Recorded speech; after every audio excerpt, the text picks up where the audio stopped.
حەوت ساڵەمە بەر لە ڕۆژی چووک و ئەمڕۆدا دوو ڕۆژ دوای بۆردوومانی شاری قەڵاتجێ شاری هەڵەبجە جارێکیکە لەلایەن ڕژێمی بەعسەوە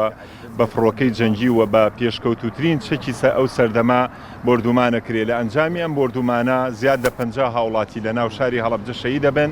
و نزیک بە 100 هاوڵاتیش بریندارە بن و بەشێکی زۆر لە دووکان و بازاری ئەو کاتەوە خانوەکانی ئەو کاتی هەڵەبجە دیارە بە پێ و سەردەما بەهۆی کاریگەری ئەو چەکانەوە وێرانە بێ دیارە ڕژێمە یەک لە دوایەکەکانی عێراق هیچ کات دەستیان لە هەڵەبجە لە هیچ کام لە تاوانەکانی ئەو بەرنامانەی کە دایاناوە بۆ خەڵکی کوردستان بۆ ڕوبەڕووبوونەوەی شۆڕشەکان یاخود ڕاپەڕینەکان ئەگەر لە هەر شوێنێکی کەیش بوو بێ دوجار هەڵەبجەیان لە قۆناغێکە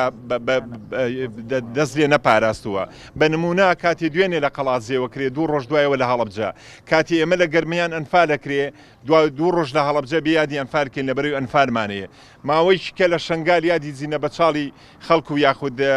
بە تاڵانبردنی و خەڵکاکرێ ئێمە سیانزەی 5مان هەیە لێرە خەڵک زینە بە چاڵەکرێ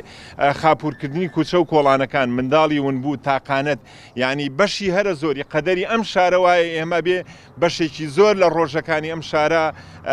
ڕۆژەکانی ساڵ لەم شارە دانین بۆ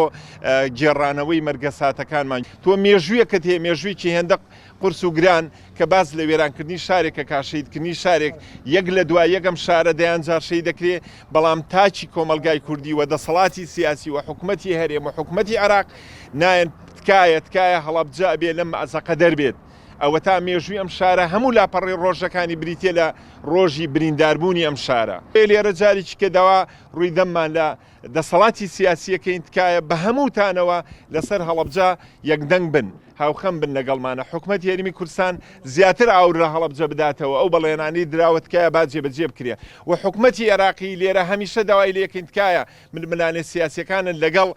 هەرێمی کوردستانە بخەرە ئەولاوە بە پێی یاسا چۆن قەرەبووی کۆی تەکەیتەوە مەفروزە هەڵەبجە بەدەر بکرێ لە هەموو مەعمەع سیاسیانی کە لەگەڵ هەرێمە هەیە.